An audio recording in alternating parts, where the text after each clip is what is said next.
Welcome to Sliders and Wings, a podcast about the TV show Sliders and the TV show Wings and all the other forgotten TV shows of the 90s. I'm Valerie Temple. I'm Rachel Cox, and our special guest today is Aaron Lange. Hi, Aaron. Hi, Aaron. Hello, ladies. We haven't had a guest in a long time. I know. Might you call this episode a threesome?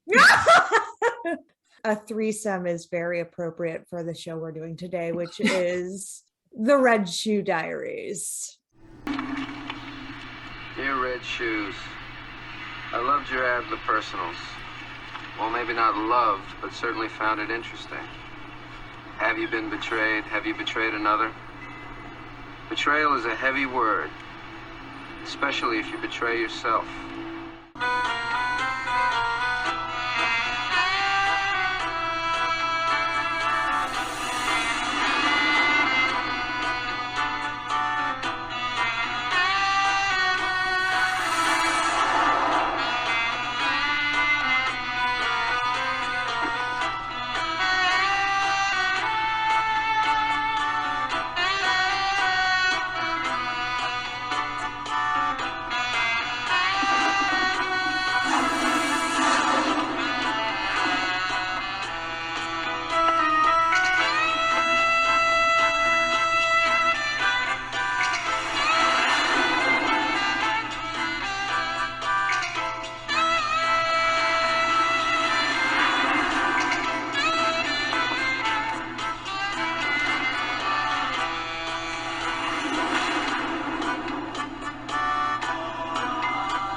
Now, Aaron, you love the Red Shoe Diaries, right? Correct, I do. I do love the Red Shoe Diaries. So the pilot of the Red Shoe Diaries Start with some sort of short story or something? It was a full-length movie. The feature-length movie, I remember we watched that way back when we first started dating. And, you know, it's a made-for-TV Showtime movie from the 90s, 1992, with David Duchovny. And it's about this torrid romance. The love interest who comes to a tragic end. The movie is about David Duchovny and his fiance who kills herself. Correct. And she's super sexy and has this vaguely European accent. There's this one scene where he calls her and he gets her answering machine message, which was something like, work, work, work. This whole weird monologue. And Aaron recorded that as their actual answering machine message for their house that they lived in. Aaron is a serious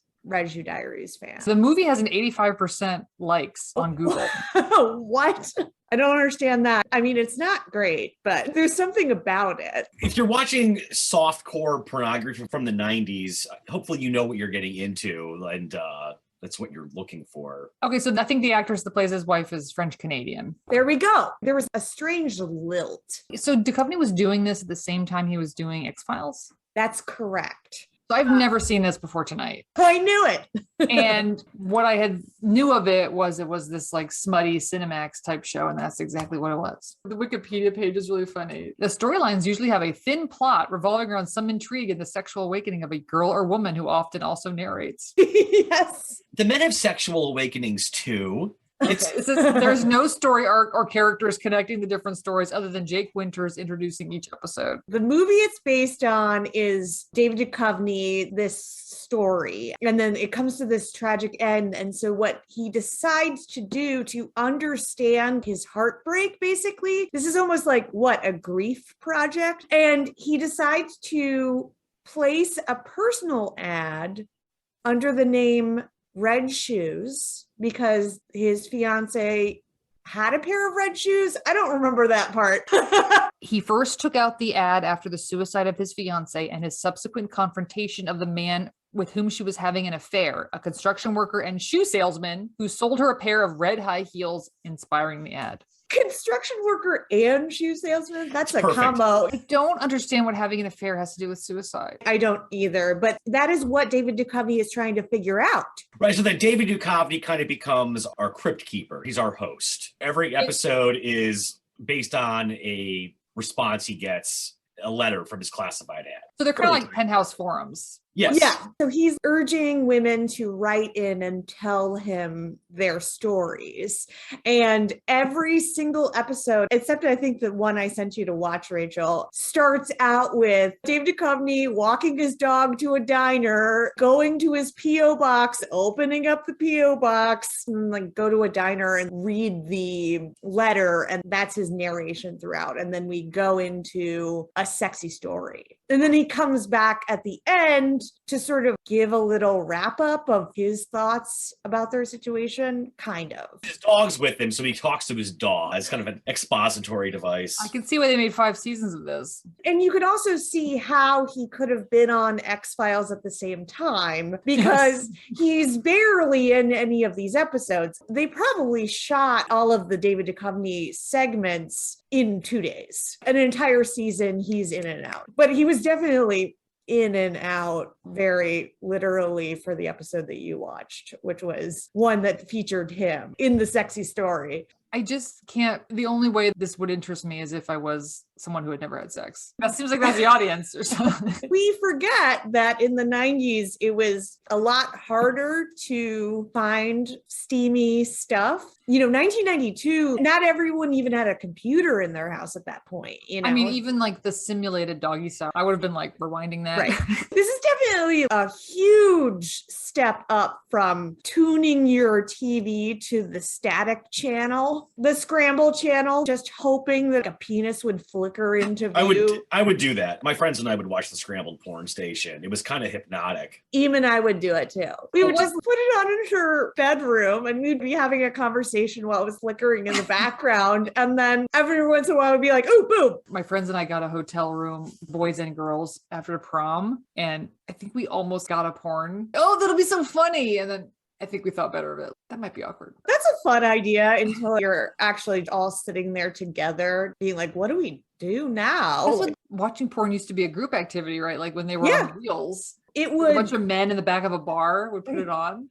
Stag films. Would they touch themselves or just watch it and think about it later? Lost to history. But even in mixed company for teens, it was someone found a tape, someone found someone's stash, and now come on over. Yeah, it was a rite of passage. I remember my next door neighbor, we found her dad's stash. There was a weird hidden drawer or something, and she found a bunch of weird VHS tapes with no sleeves. And we watched them together. Very Watched normal. it many times that I looked at Our Bodies Ourselves a lot because there's a lot of kind of sexual stuff in there. So the Red Shoe Diaries, that's the appeal, I think. And that's probably why there's not really shows like this anymore. I mean, truly the most 90s thing about the Red Shoe Diaries is the fact that it is so slutty. It's not actual porn, but there's no reason to have a show like this anymore. Even movies like Porky's, these kind of TNA movies, like sex comedies for teens, those are obsolete too. It's all gone. It's a little bit sad because I feel like now a lot of things are so sexless that they could use a little dash of eroticism. I've been trying to think of what I've seen lately that had actual adult romance, not like for kids or teenagers, like something that I would actually find romantic. I think it's very dangerous to let the conversation about sex only be had by the pornographers.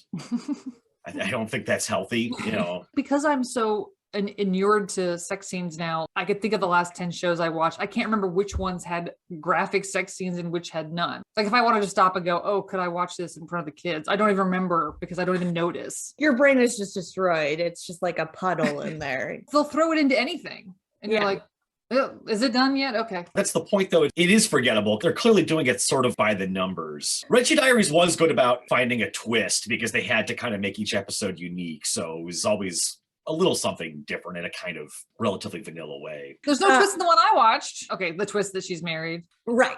You watched a mid-season episode from season 1 called Jake's Story. And it is a sexy story with David Duchovny and Cheryl Lee. From Twin Peaks.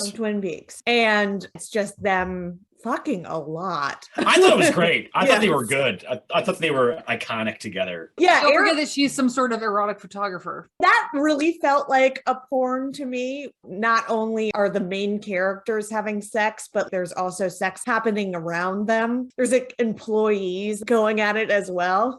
I don't know if we clarified that we're talking about the Red Shoe Diaries, which was a Showtime cable network erotic drama series anthology that aired from 92 to 97. And it has David Duchovny in it and no one else is really notable. Right. That's not entirely true. There were a lot of people that showed up before they were famous. Well, in the first season, there are definitely some notable people in the first season. So Aaron bought me the first season of Red Shoe Diaries on DVD for what, my birthday?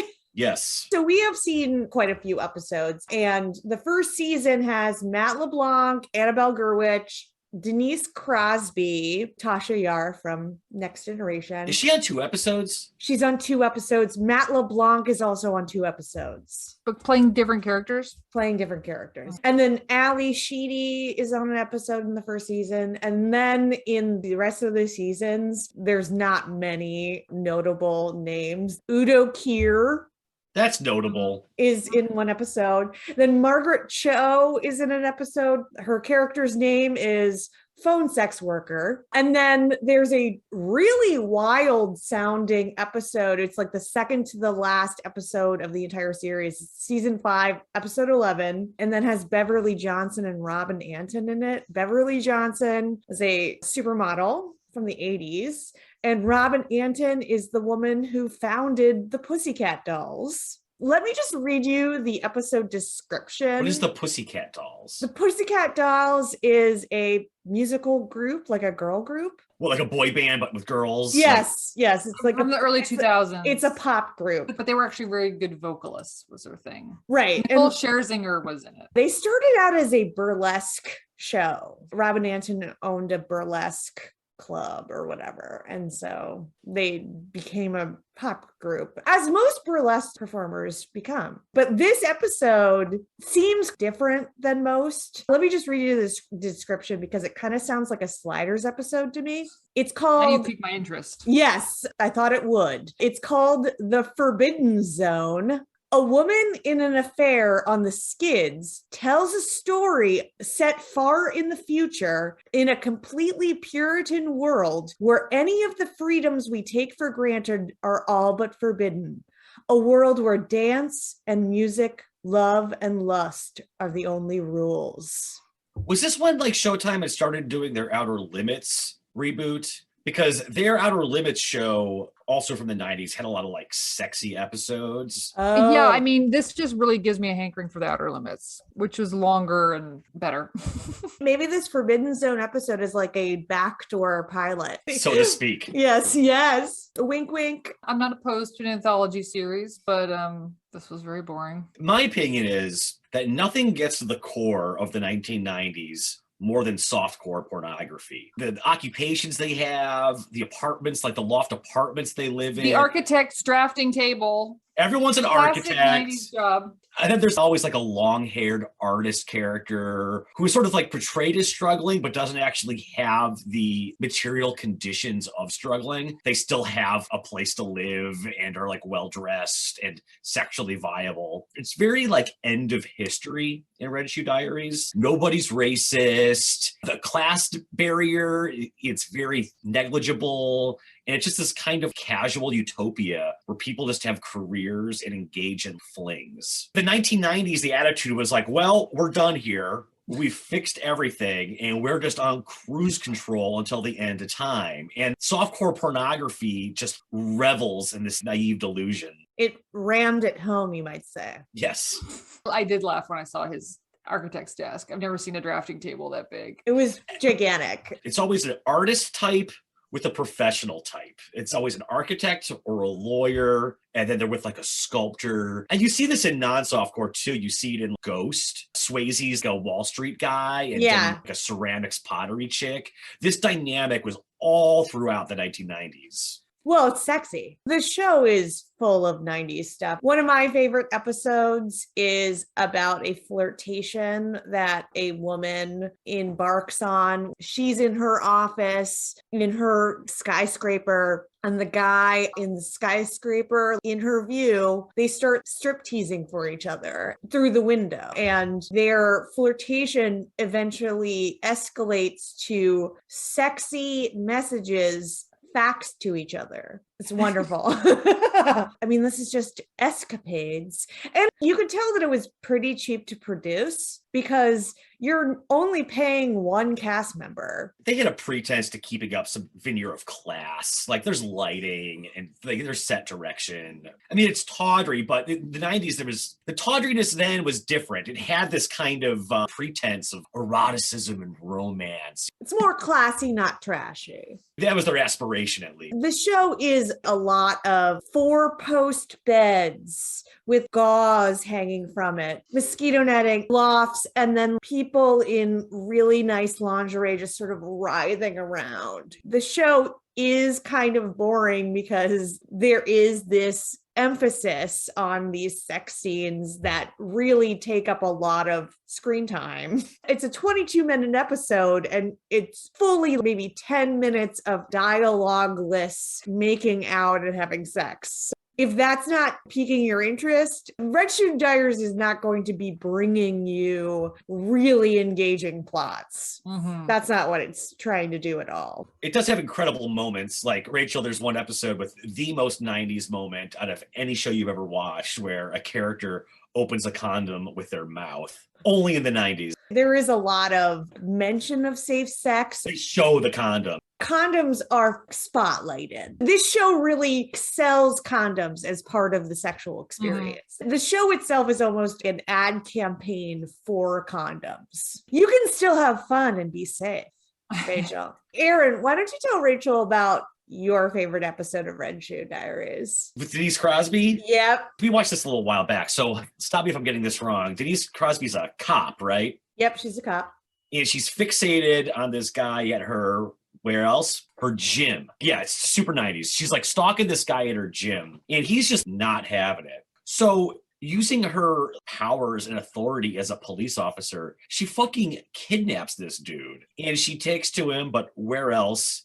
A conceptual art space. And they're in this art gallery after it's closed. And she kind of like ties him up. She imprisons him. Yeah, she seduces him. Then they have sex like amidst this like conceptual art. The best. You know, she works through the no, as they say.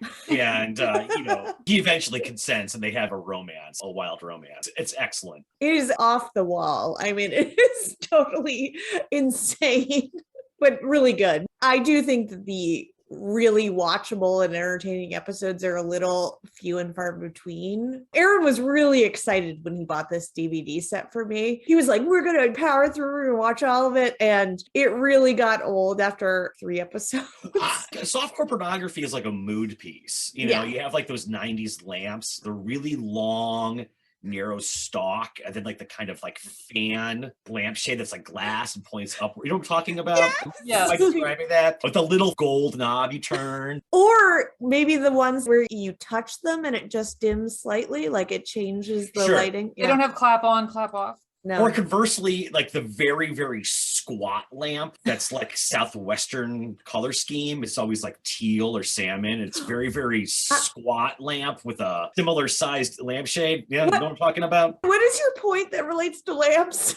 These are very 90s lamps, and they're always in the background of softcore pornography. Okay, making it soft lighting pornography. There's always a loft setting, which has like a freight elevator. You can see in the background, Aaron lit a candle in honor of Red Shoe Diaries. Spark the mood. Let me ask you a question. What do you think of David Duchovny's acting abilities and acting style? He was great on X-Files, you know, his kind of like understated, sarcastic thing. Obviously, he doesn't have much range. He does deadpan very well. I think he's funny. I like when he's funny. He was funny in The Chair. Yeah, he was. And I like him. I love X-Files and I like him. Sometimes you see him in something else and you're like, Yikes. Like embarrassed Yeah, for him or like he needs to why be is cast here? right. He went to Yale though. Like, that's what I don't understand. Like, He's a graduate of the Yale drama program. And you're gonna like this story, Rachel. One of the professors at my college, one of my drama department professors, she was the playwright in residence. And she was married to an art professor at the college as well.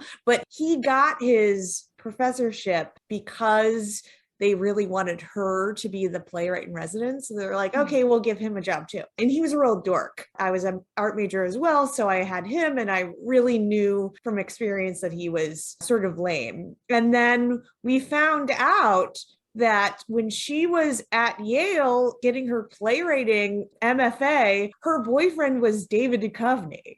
And we were shook. We were like, you Off the ball. dated David Duchovny, and then you broke up with him and married this guy, this dark. Oh, she ended up with someone with a sex addiction, so Yeah, that's true. I mean, she probably dodged the bullet, but I lost all respect for her. okay, I compare him to Jeff Goldblum. Jeff Goldblum is also unusual looking, large nose, tall. They're both like Russian Jew ethnicity. But Jeff Goldblum has range. And I've always thought that he's not run-of-the-mill attractive. He's unconventionally attractive. He's eclectic. I always thought he was successful despite being unconventionally attractive. David Duchovny doesn't really have anything besides being unconventionally attractive. Like, I don't think he's attractive enough to merit the career he's had, I guess. He probably could have catapulted himself to even bigger roles and bigger fame had he had a little bit more, I don't know, talent in the acting department. He could have been George Clooney, but he's not out there starring in big budget movies.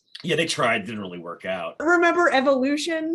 Yeah, it's terrible. And he'll always have work because I mean, sometimes it's just like any other job. If you show up and you're nice to people, you'll get work. He's not an asshole. He's reliable. Doing a TV show is a lot different than just doing movies. I mean, you are getting up at like 5 a.m, 4 a.m, shooting for hours and hours and hours. Someone like Ted Danson, that's a work ethic. Yeah, no kidding. And he's done it like how many times? That guy must hold the record for TV show cast member appearances. He's just been in so many shows. Speaking of Ted Danson, Yeah. I got an email once. They're ads, but they pretend they're shows. And they have them on radio and they have them on TV. And it's called like Incredible Inventions with Ted Danson. Like an infomercial. Yeah, but like you really can't tell anymore. It's such fine print and it doesn't act like an infomercial. It's a show that appears on some network on like Sunday mornings. And their email isn't like, hey, do you want to pay to be on this TV show? I watched an episode of it online. Like everything's sketchy about it. And then I started watching an ad and I was like, this is weird. After going back and forth with the guy, I realized it was like $30,000 to be on this show. Oh my God. What a scam. Like Ted Danson is like taking that paycheck and hosting this show. Does he even know that his name is being bandied about though? I mean, I guess there is this episode. He's on the show. They record him. So the question is, Rachel, would you pay $30,000 to be on an episode of Red Shoe Diaries? Don't lie. With Ted Danson? Yes. If I get a butt double? Ted Danson now or Ted Danson then? No. Yes. I think that is actually irrelevant to me. The age I'm at now. Ted Danson then? No, he was not for me then. So I don't know if you saw that I posted a photo to Instagram that's of when I met Paul Rudd. Okay, so this is a photo of me when I'm like 27 and he's like 40 in this photo. And it's 10 years later and now I look 40 and he looks 27. Yeah, he looks younger than you in that photo. He truly is ageless. It's insane. We're skipping over the accent corner. Yeah, because there is none. I'm just so excited about my Mad magazine. Okay. Go ahead. Red stool diarrhea. Yeah, that's good. I just had red shoe diarrhea. I didn't think red stool diarrhea. You had red shoe diarrhea. Red shoe diarrhea, yeah, but red stool diarrhea, you I had win. red poop diaries, red stool diaries, bloody stool diaries, and then I came upon red stool diarrhea. That's perfect. It's that is disgusting. Yeah, it's perfection. I also but yeah. have the man with one red shoe diaries. Yeah, I was like Blues Clues diaries, and then you almost did a spit take. And then one I briefly considered was just Birkenstock diaries. What's an unsexy 90s shoe? Birkenstocks, baby. This is where my memory fails me, but Dave Chappelle on one of his specials had a joke about he lives in some town with lots of hippies and he's talking about how hippie girls are the sexiest. Like he loves hippie girls and he wants to start a strip club that has hippie girls in it and the place is going to be called Strippies. They're not allowed to shave their legs. Ew. He lives in Yellow Springs, Ohio. He also so- went to high school where I'm from, in Silver Spring. Weird. So he's from Ohio and Maryland. He's from Silver Spring and Yellow Spring. Yeah. That's confusing. That does sound like a business idea that is very niche. One more thought about Red Shoe Diaries before we move on, because we didn't really address this in any length. I would say to anybody who has any sympathies for softcore pornography as a genre and is a Twin Peaks or X-Files fan, check out the episode Jake's Story, because Cheryl Lee is incredible. She's an underrated actress. Rachel, have you ever seen Firewalk with Me? Twin Peaks Firewalk with Me? She is so good. I think she's a good actress as well. She's incredible in that movie. I mean, And the Laura Palmer's Diary audiobook, she reads that. It's insane. It's so intense. I'm not even that big of like a Twin Peaks fan. If you like Twin Peaks, check out this episode, Jake's Story of Red My Shoe. mom had a friend named Lori Palmer, and she called the house once during the height of Twin Peaks mania. And she's like, "Hi, this is Lori Palmer. Can I speak to your mom?" And I was like, "Is this a joke?" It wasn't even the same name. It was Lori, not Laura. it was a mania. You were caught up. Oh, by the way, Val, Bennett texted me the other day that the podcast is too short. You're editing too much. He doesn't know. He'll have a nice fat one this week. Okay. Nice fat podcast. A nice fat turgid podcast. Okay. Tumescent.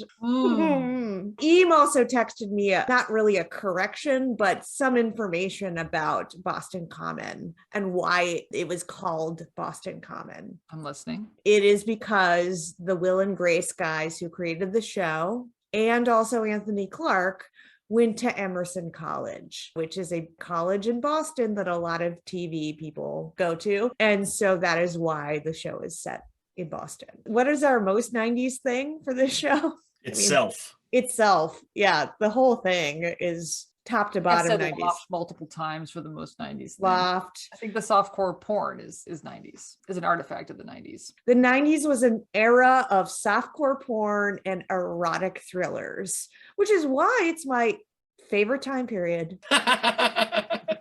I'm a fan of both. Speaking of erotic thrillers, Zalman King, who created the show, Red Shoe Diaries, he was a real maestro of erotic dramas and thrillers. And I think he is most well known for, besides this, he wrote 9.5 Weeks. He was an actor too. Like, wasn't he in Blue Sunshine? He was in Blue Sunshine. The little icon on the Wikipedia page for the show, it says Zalman King's Red Shoe Diaries. Yeah, that's how it's presented. That's the title card. It says Zalman King's Red Shoe Diaries, as if you're supposed to know who that is, really. I mean, but it feels like you should. If my name was Zalman King, I would put that in front of everything I did too. I mean, you'd be a fool not to. There is a movie that he wrote and I think directed that I am interested in watching, also starring Mickey Rourke and has Jacqueline Bisset in it, and it's called Wild Orchid. Oh, I want to see that. It looks very steamy. A female lawyer becomes mesmerized by a self-made millionaire during an encounter in Rio, setting off a series of erotic encounters.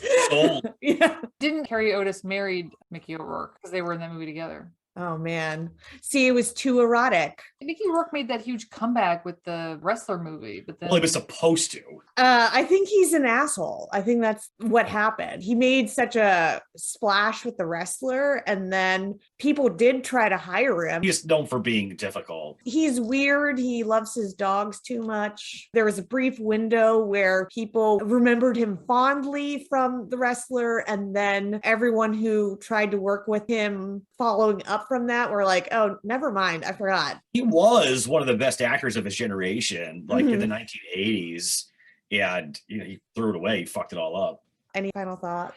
I think Rachel just loves the Red Shoe Diaries so much she's tongue-tied. Yeah. I think she's embarrassed if she starts speaking, it'll come out what like depths of her libido were stirred, these forgotten corners of desire that were awakened. I like sex paired with drama. I like we're in a bunker about to die and we all have to have sex. I mean, like, you may be a robot and I need to have sex with you to prove you're not a robot. I mean, I need stakes. I'm writing this down. I agree with you in that you like having sex there. It's just that, and then what? The sex can't be the whole thing. I can say this because Greg doesn't listen to this podcast, but what I do find myself missing as I get older is that excitement of meeting someone new and being like, what's going to happen here? I don't know how you can recreate that, because I know that people have affairs to recreate that, but well, then what? Eventually get to know each other and get sick of each other. It's like this very brief period where things are exciting and fun. This is what I would get out of a VR type situation. Yeah, a VR5 type. The holodeck for Yeah. me would just be like really good first dates. A lot of witty banter. You're like, all right, yeah, I'm loving this. We're really vibing.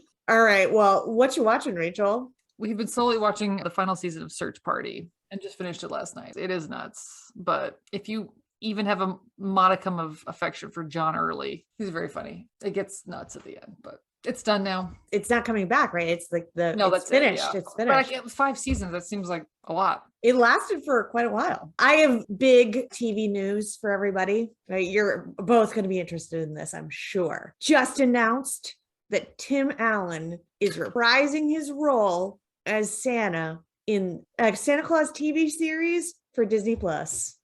Really? Yeah. That does interest me. Just announced today. Get out. Yeah, there's going to be a Santa Claus. My kids watched all 3 of those movies this season, and you guys saw the 3rd one and you thought it was so nuts.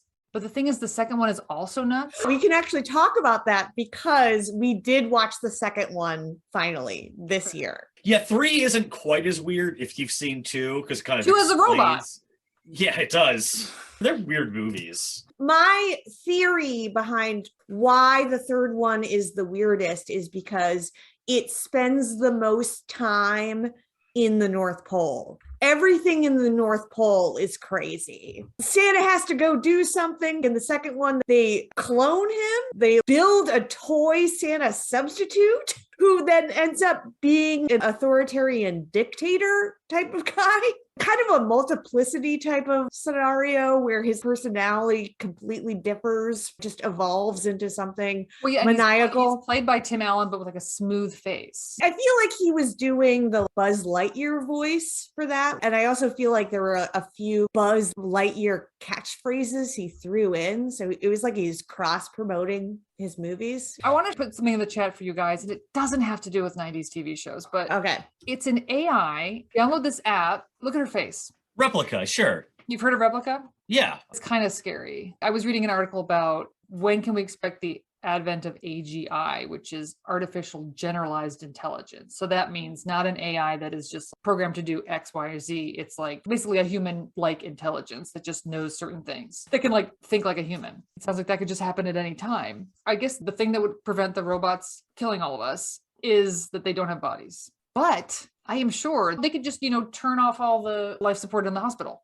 Aaron, what's that 70s movie that we watched where the computer traps that woman in her house? Oh, that Nicholas Roeg's partner from Performance did? Yeah. Demon Seed? Demon Seed. I've seen that. With Julie Christie? That's right. Yes. Yeah, that was a weird one. Basically, an AI becomes aware that they want to shut it down, and he infiltrates the computerized house of its creator and kidnaps the wife. It's really good. Poster is awesome. Seems very prescient. I mean, I don't have time to sit and worry about robots, but I listen to this podcast. The guy's always talking about when he watches movies that have AI in them, it seems like they are priming us to treat AI as humans. The moral is always, they're the humans and we're the evils. They're good and we're bad. Who's the enemy? Who's the bad guy here? Humans or robots? So we're being taught this lesson, like be nice to them. That's always the lesson. I mean, Yeah. the lesson is never the robots are evil. In the end of Ex Machina, you're like, good for her. She's a fucking robot.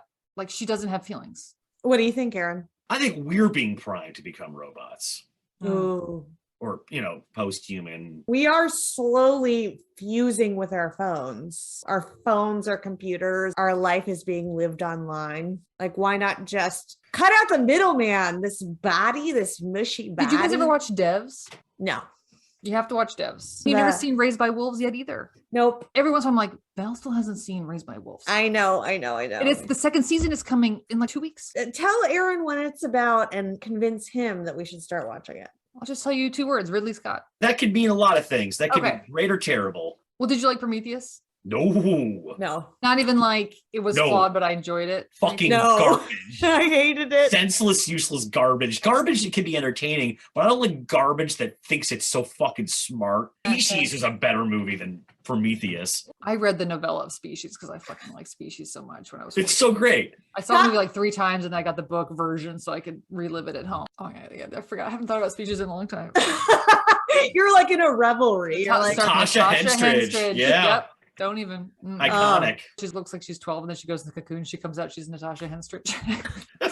Anyway, don't you wish you could have skipped puberty by going into an egg and then becoming Natasha Henstridge? Yes. What a dream. So I suppose if you thought Prometheus was the way you're describing it sounds like what I think of Christopher Nolan movies. Yes. Same, yeah. Yeah. I hated Inception. Like that's how I Yeah. thought of Inception. Everyone's like, whoa, one is snow and one is like at the beach. Like you can tell the worlds apart. You don't have to be a genius. Christopher Nolan movies, I always say that they are smart movies for dumb people. Yeah. It's movies that are confusing enough that dumb people think that they're confused because it is so smart. But in fact, the movie is just dumb as hell. It's sloppy. Did you ever see the last one, Tenet? No. No. He outdid himself. In that sense, you may not like Raised by Wolves because I think it only did 1 season. It kind of ended on a cliffhanger. It would be like if you had just seen the first half of Prometheus. Okay, so basically humanity has destroyed Earth and they've flown out to this new planet. Basically there's a robot and she's called Mother, and she and Father are robots, and they have taken a human genetic material and they've taken it to this new planet, and she's grown them. It's like a whole robot thing. She grows them in the belly and they raise them. They get to this planet first. But then the Mithraics, their ship was delayed, and then they come to the planet. And they're from the 2 opposing sides in this war that destroyed Earth. And there's a ton of other stuff. There's 2 people that are pretending to be Mithraics that stole their identities. So they're not actually true believers, but they've inserted themselves in there to get off the planet. And also the robot was actually invented by the Mithraics. And this robot is the kind of robot that basically destroyed all the humans, but someone like retooled it. I find the whole story very interesting, and I'm drawn to anything that seems original. And I think it's pretty original. You've caught my interest. There you go. See, you've succeeded, Rachel. I would say it's not a typical robot story. I don't pay attention to 99% of the genre stuff that goes on these days. It's just a bunch of horse shit. It's a bunch of hooey. It's a bunch of hooey. What are you guys watching? We're in the middle of watching a pretty cool documentary that Aaron found on the Criterion channel. I guess the Criterion collection has this expensive, really elaborate collection of DVDs that are all movies and shorts about the Olympics. Mm-hmm. And Aaron and I are very interested in ceremony. Let's say I like anything that relates to the World's Fair. I like parades. People are wearing uniforms. There's flags. He found this documentary about the 1972 Winter Games that were held in Sapporo, Japan. The documentary is called Sapporo. The documentary is 3 hours long, so we are in the middle of it, but it is really good. It's visually stunning. It's beautiful. I think it's very interesting because I don't think we often see the Olympics through a non-Western lens. You know, if we're watching the Olympics, we're watching it on the American networks that are like, go USA, go USA, you guys. What's happening with USA? What's happening with USA? How many medals have we won? Look how amazing America is. Our athletes are the best. We're going to cut from these competitions to little short films about our amazing athletes. Right. Well, this movie's more almost like a kind of Walt Disney globalist vision. It's like very idealistic and kind of utopian. Kind of a tone poem, beautifully composed shots. You feel like an observer. It's very unhurried. Slow. Yeah, the compositions almost look like 19th century woodblock prints. Very striking colors, and it's incredible. Though, Rachel, it's also plotless, and you'd find it boring. I can get into slow things sometimes. Greg and I used to watch, we would get through our regular TV antenna, some sort of Japanese station called NGK. Some nights we'd be like, we just want something slow. We'd just put it on and it would just be some white person who speaks Japanese roaming around the countryside, looking at the sheep or whatever. I don't know. Sounds nice. Really good. I'm interested in anything Japanese that's not anime. So here you go. You'll like it. All right. Well, this has been Sliders and Wings. thank you, Aaron. Bye, Rachel. Oh, you're welcome. Bye, Rachel. Bye.